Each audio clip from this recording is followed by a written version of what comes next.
The following program may contain subject matter and language suitable for mature audiences. Viewer discretion is advised.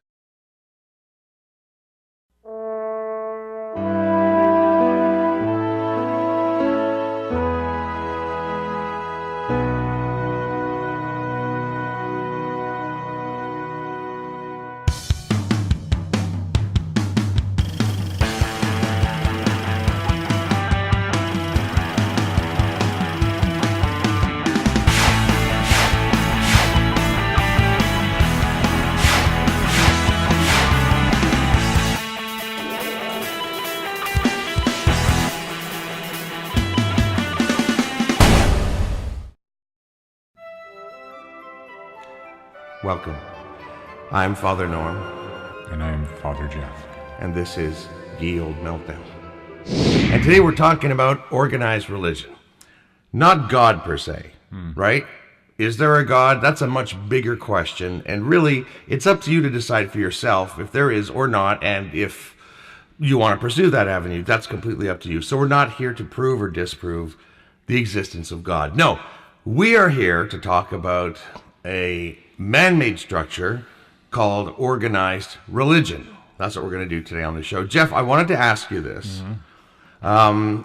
Would you consider yourself a spiritual person, or do you follow any religion, so to speak? I don't follow a religion in that I'm not part of a religion, although I'm very fascinated by various religions, whether it's the mainstream or the underground religion, so to speak. Spiritually, yes, I certainly have a certain amount of spirituality. As I think I mentioned on the show, I'm very big into astronomy, and I really find that when I'm out there looking at the stars and the planets, I do feel some sort of spiritual connection. Yeah. I almost feel like, in a way, that when I see the stars, etc., that there isn't a God, at least in the traditional old man with a beard sort of sense, but that I'm looking at God, I'm looking at the heavens, when I look up at the stars. So yeah, I'm definitely a spiritual person at times. Cool. Okay. So, Jeff, do you want to take us to our first segment? Can you do it right the first time? I hope so. Pressure's on. Pressure's on. Now it's time for some Meltdown fun facts. Okay, here we go. 11 facts about world religions. Number 1, while Wicca might seem like an ancient religion and has roots in European fertility cults, it actually wasn't introduced until the 1950s. So, Did not know that. No, I didn't either. It actually, I thought, it's probably as old as everything else. Okay, fact number 2. In Buddhism, nirvana isn't a place reached through death, but is instead a state achieved through enlightenment, which can sometimes take multiple reincarnations. And it was a really good band, too. It was a good band. That's where they got their name from, multiple reincarnations. Fact number 3. In Catholicism, and you better know this, Jeff, there are patron saints for nearly everything, including beekeepers, which was St. Ambrose, headaches, St. Bibiana, and coffee, St. Drogo. Did you know about those 3 saints? I did not know those ones, and I've got another Spinal Tap reference, but I won't go there. So enough of the Spinal Tap. Saint Swivens. But there's a lot of saints, huh? I did know that. I mean, I was raised Catholic, for those who aren't aware, and I did know that there's basically a patron saint for like everything, as Norm has just said, and it's quite interesting. Number 4, for Hanukkah, menorahs burn through 44 candles, adding 1 candle each of the 8 nights, plus the shamash, a candle used to light the others each night. What do we got here? Fact number 5. The 3 main gods, also known as the Trimurti or 3 forms, worshipped by Hindus are Brahma, the creator, Vishnu, the preserver, and Shiva, the destroyer. There are also many more gods and goddesses, known as divas and devais, that are also acknowledged.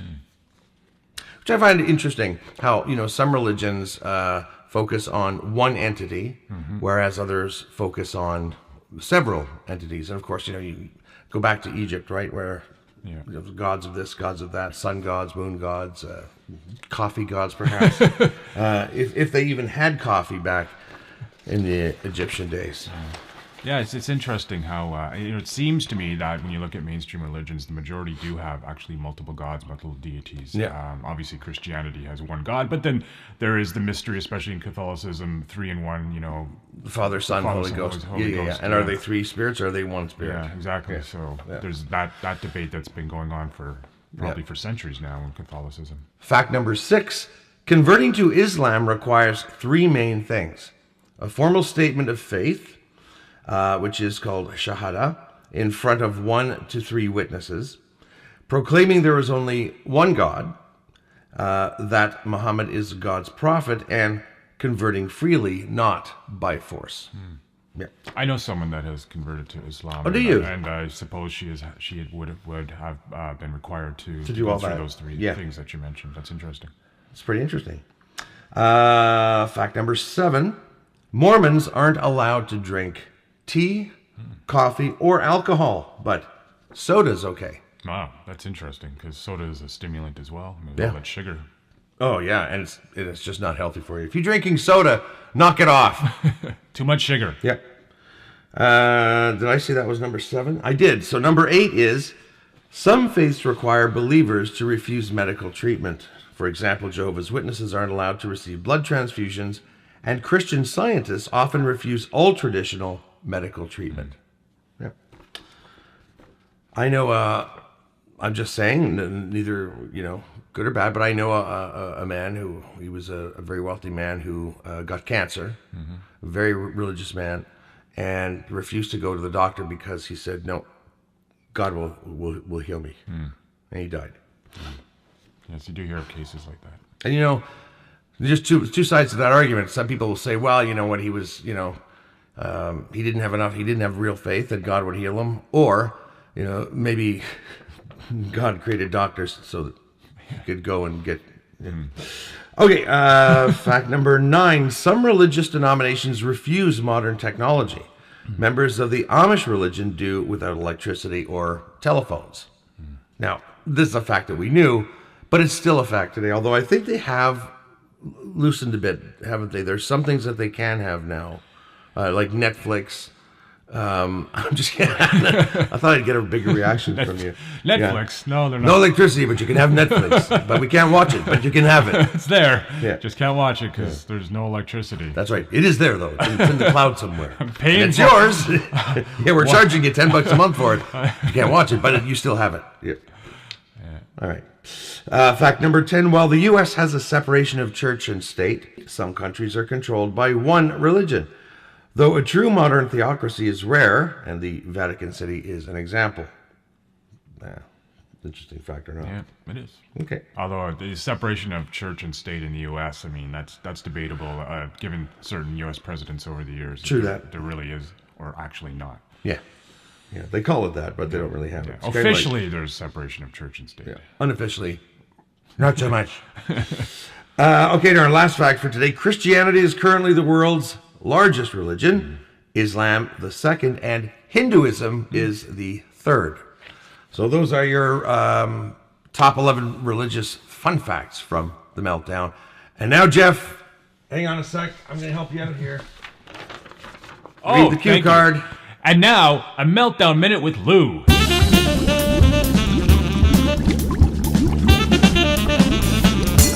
Religion. This is a tough one to talk about, folks, without somebody somewhere getting upset about something. And the fact is, I'm not anti-religious. I think it works really well for some people. It gives you a moral guideline. It tells you how to live, etc., etc. All I'm really saying is maybe you might want to ask a few questions. So let's take a religion at random. Something like, and I don't want to name it, in case pending lawsuits and all that, right? But it rhymes with Schmientology.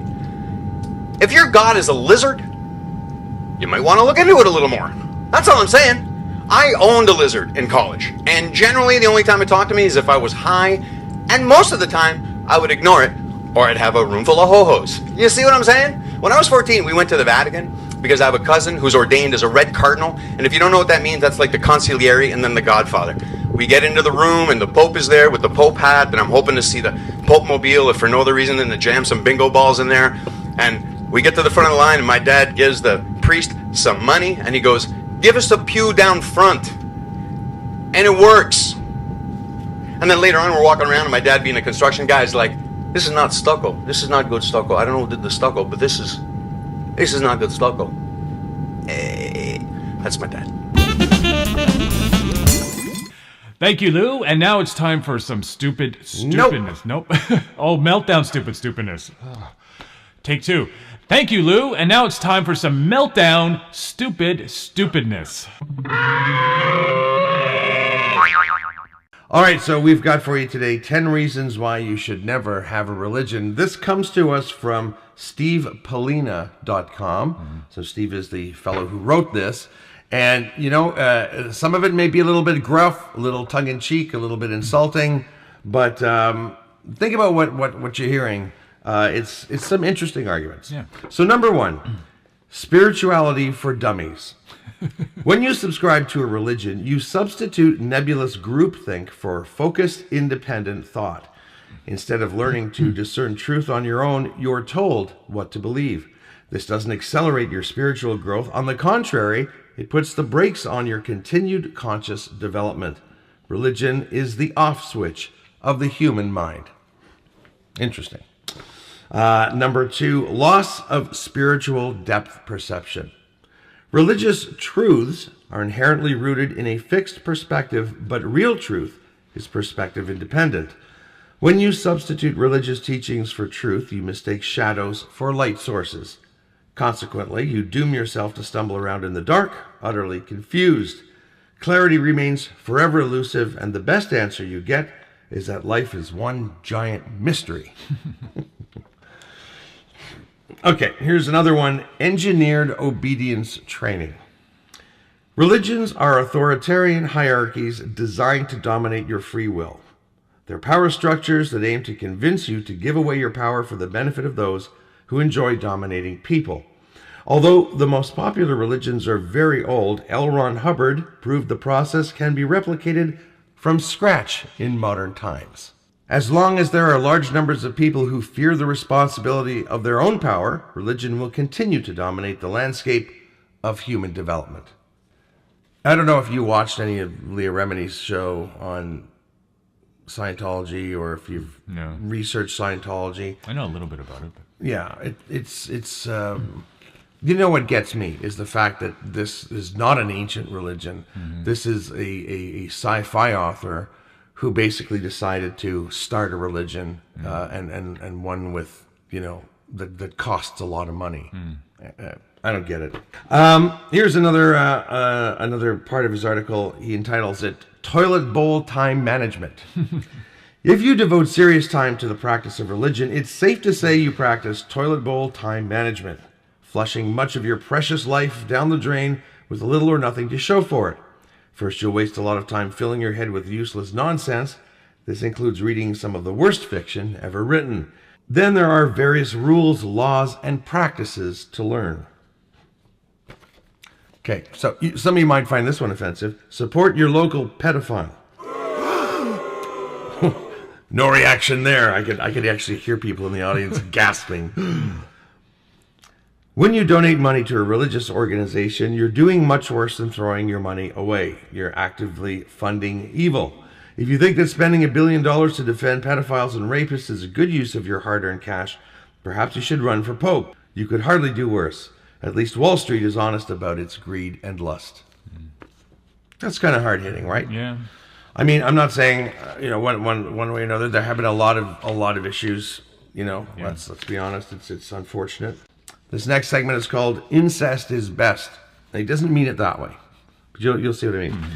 Religions frequently promote inbred social networks. You're encouraged to spend more time with people who share the same belief system while disengaging from those with incompatible beliefs. Sometimes this is done subtly, other times it's more obvious. There are better ways to enjoy a sense of community than joining a slavery club. Try making friends with conscious, free-thinking people for a change, people who are willing to connect with you regardless of how silly your beliefs are. Second last segment, he entitles "Idiocy or Hypocrisy, Pick One." When you subscribe to an established religion, you have only two options. You can become an idiot or you can become a hypocrite.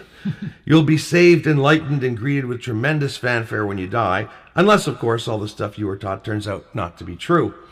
To you, it's just a casual pursuit. You're certainly not a diehard fundamentalist, but you figure that if you drink the wine and chew the wafer now and then, it's good enough to get you a free ride into a half-decent afterlife. You belong to the pro-God club. Surely there's safety in numbers.